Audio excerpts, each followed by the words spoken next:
백대명산. 등산을 시작하면 한 번쯤은 들어보게 되는 이름이다. 누군가는 인생 목표처럼 도전하고 누군가는 그거 인증놀이 아니냐고 말하기도 한다. 그런데 정말 백대명산은 꼭 해야 하는 걸까?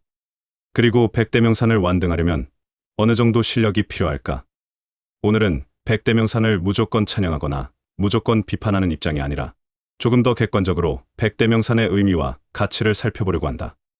백대명산에 대해서는 이미 유튜브에 좋은 영상들이 정말 많이 올라와 있다. 산행 코스부터 교통편, 소요시간, 난이도까지 다양한 정보들을 쉽게 찾아볼 수 있으니 자신에게 필요한 자료를 충분히 참고해 보길 바란다. 특히 자신의 체력과 산행 경험, 대중교통 이용 여부 등을 고려해서 무리하지 않는 범위에서 더 하나씩 도전하는 것이 가장 중요하다. 산은 경쟁이 아니라 즐기는 것이니까. 물론 언젠가 오름TV에서도 반응이 좋다면 백대명산을 지역별로 나누어 교통편과 난이도, 조망, 숲길, 역사와 문화 이야기까지 함께 정리해 볼 생각이다. 그럼 먼저 많은 사람들이 한 번쯤은 들어봤지만 의외로 정확히는 잘 모르는 백대명산이란 무엇인가? 그 이야기부터 시작해보자. 현재 우리가 흔히 말하는 백대명산은 2002년 산림청이 선정한 대한민국 백대명산을 말한다. 산림청은 학계와 산학계, 언론계 전문가들로 위원회를 구성했고 역사와 문화성, 접근성, 규모, 생태계 특성, 대중선호도 등을 종합적으로 평가해 100개의 산을 선정했다. 그래서 백대명산은 단순히 높은 산들의 목록이 아니다. 우리나라 최고봉인 한라산도 있지만 해발 327m에 불과한 홍천 팔봉산도 포함되어 있다. 경주 남산처럼 역사적 가치가 뛰어난 산도 있고 만이산처럼 우리 민족의 상징성을 가진 산도 있다. 즉, 백대명산은 높이 순위가 아니라 대한민국을 대표하는 산들의 목록이라고 보는 것이 맞다. 그런데 여기서 재미있는 점이 있다. 사실 백대명산은 산림청만 선정한 것이 아니다. 산림청 발표 이후에 블랙야크, 한국의 산하, 월간산 등에서도 각각 독자적인 백대명산 목록을 만들었다. 개인적으로는 산악인 신명호 씨가 쓴 한국 백대명산도 오랫동안 많은 등산인들의 길잡이 역할을 해왔다. 그 중에서도 가장 대중적으로 알려진 것은 블랙야크 명산덱이다.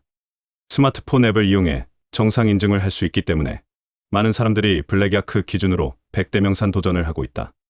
그래서 산에 가보면 정상석 앞에서 인증사진을 찍는 모습을 흔히 볼 수 있다. 하지만 여기서 한 가지 생각해 볼 부분이 있다. 백대명산은 스탬프를 찍는 도장이 아니라는 것이다. 인증 봉우리만 찍기 위해 최단 코스로 급하게 올라갔다가 내려오고 곧바로 자동차를 타고 다음 산으로 이동하는 방식은 완등 숫자는 늘릴 수 있어도 산의 매력을 충분히 느끼기는 어렵다.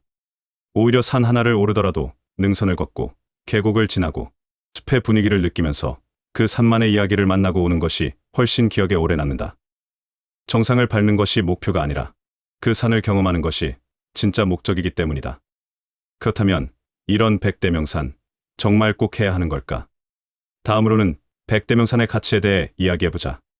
결론부터 말하면 꼭 해야 할 필요는 없다. 등산은 시험도 아니고 자격증도 아니다. 백대명산을 완등했다고 해서 누가 더 훌륭한 산꾼이 되는 것도 아니고 못했다고 해서 부족한 산꾼이 되는 것도 아니다. 실제로 백두대간 종주를 하는 사람들 중에도 백대명산 완등에는 큰 관심이 없는 경우가 많다. 반대로 백대명산은 모두 올랐지만 장거리 종주는 거의 해보지 않은 사람도 있다. 산을 즐기는 방식은 사람마다 다르기 때문이다.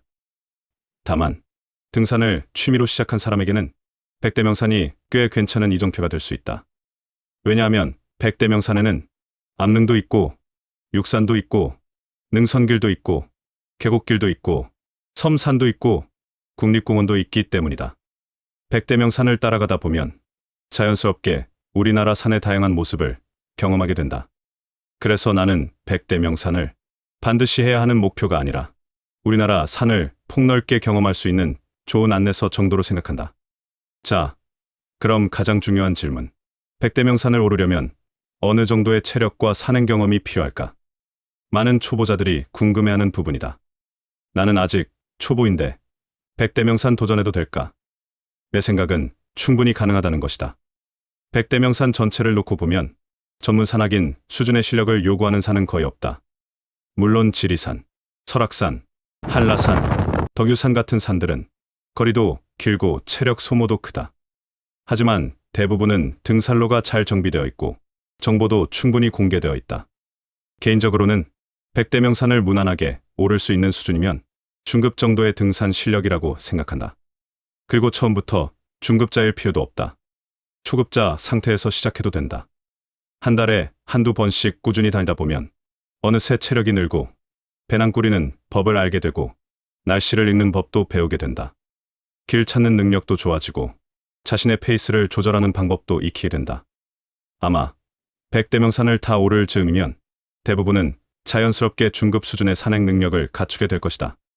이제 백대명산의 진짜 가치가 무엇인지 한번 생각해보자. 나는 백대명산의 가장 큰 가치를 완등 자체보다 과정에 있다고 생각한다. 솔직히 인증사진 한 장 남기고 정상만 찍고 내려오는 산행은 기억에 오래 남지 않는다. 아침 숲길의 냄새, 능선 위를 스치는 바람, 계곡의 물소리, 우연히 만난 야생화, 그런 것들이 오히려 오래 기억된다. 그래서 하루에 여러 산을 몰아서 오르거나 최단거리만 반복해서 다니는 방식은 조금 아쉬운 부분이 있다. 백대명산은 체크리스트가 아니라 우리나라 산을 만나는 하나의 여행이라고 생각한다. 결국 백대명산은 숫자가 아니다. 100이라는 숫자를 모두 채웠다고 해서 산을 다 안 것도 아니고 아직 다 채우지 못했다고 해서 부족한 것도 아니다. 어쩌면 우리가 기억하는 것은 정상 인증사진보다 오르던 길에 마주쳤던 숲의 향기일지도 모른다. 그리고 힘들게 걸어가며 문득 떠올렸던 생각들, 그런 것들이 오래 남는다. 그래서 백대명산은 끝이 있는 목표가 아니라 산을 좋아하는 사람에게는 오래도록 이어지는 여행이다. 그리고 그 여행은 오늘 한 걸음부터 시작된다.